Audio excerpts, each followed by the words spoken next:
बबलू हाथी सुबह सवेरे अकेले वन में टहलने के लिए निकला। वह अपने ही धुन में चला जा रहा था। लगता था उसके दिमाग में कोई उलझन है जिसे वह सुलझाने की कोशिश कर रहा था।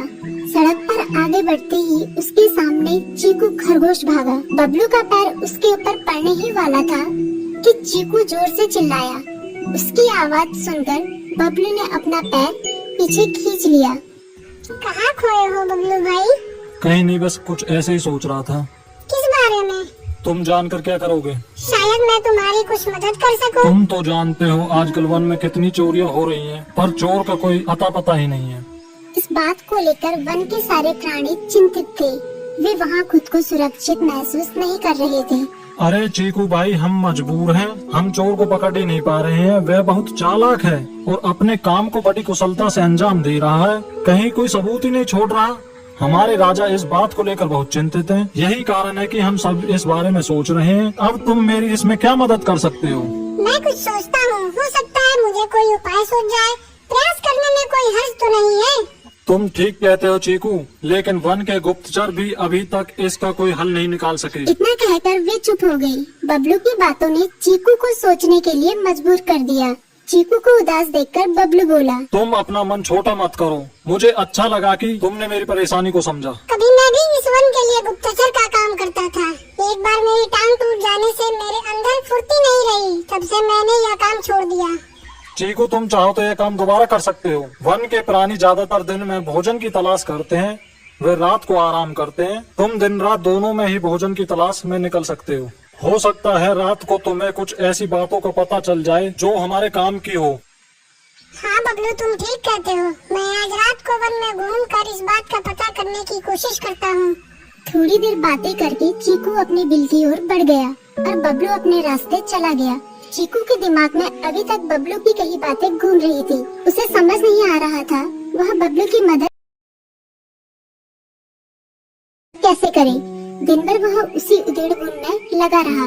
शाम होते ही चीकू कुछ सोचने लगा और वह चुपचाप बिल से बाहर निकल आया। चीकू की पत्नी ने देखा तो बोली, इस समय कहाँ जा रहे हो? बाहर खतरा है। खतरा तो सुबह भी रहता है, लेकिन खतरों से डरकर हम भूखे तो नहीं मर सकते। मैं बाहर घूम कर आता हूँ। इतना कहकर चीकू रात को बिल से बाहर निकल आया। कुछ दूर जाकर उसकी नजर बंकू उल्लू पर पड़ी, जो कुछ ही दूरी पर था। वह पेड़ की डाल पर बैठा अपनी गर्दन चारों तरफ घुमा रहा था। वह तेजी से पेड़ के एक डाल से दूसरी डाल पर उड़ रहा था। बंकू की नजर उस पर नहीं पड़ी थी। कुछ सोचकर चीकू पेड़ के पीछे से बाहर निकलकर थोड़ी खुली जगह पर आ गया और वहाँ से बंकू उल्लू को देखने लगा। बंकू ने चीकू को अंधेरे में भी देख लिया, पर उसने उसमें कोई उत्सुकता नहीं दिखाई और अपनी गर्दन चारों ओर घुमाता रहा। चीकू बड़ी देर तक बंकू की हरकतों पर नजर रखे रहा। वह थोड़ी देर तक खुले मैदान में खड़ा रहा, पर बंकू ने उसे देखकर भी अनदेखा कर दिया। उसने महसूस किया कि बंकू के आसपास चमकू चमगादड़ भी मंडरा रहा था। कुछ देर वन में घूमने के बाद चीकू अपने बिल में लौट आया और सुबह होने का इंतजार करने लगा। अगली सुबह बबलू उसी रास्ते में जा रहा था। रास्ते में चीकू उसका इंतजार कर रहा था।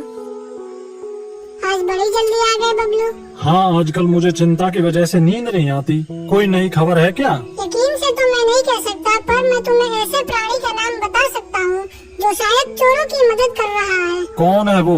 बंकू उल्लू। इतना कहकर चीकू ने रात की घटना उसे ज्यों की त्यों सुना दी। इसे सुनकर बबलू का माथा ठनका। बबलू की आंखें चौंधिया गई। तुम ठीक कह रहे हो। मुझे आज रात बंकू और चमकू पर नजर रखनी होगी।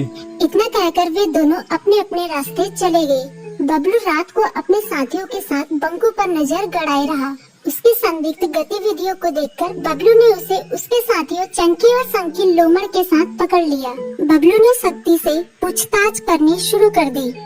तुम इस समय बंकू चमकू के साथ क्या कर रहे हो? हम चारों दोस्त हैं, इसलिए साथ बैठकर बातें कर रहे हैं।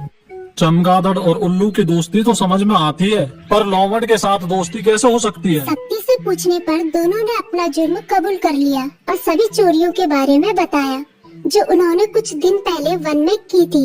बबलू ने उनके चोरी का सारा सामान भी बरामद कर लिया। बंकू और चमकू को अभी तक समझ में नहीं आ रहा था कि वो इतनी आसानी से कैसे पकड़ में आ गई।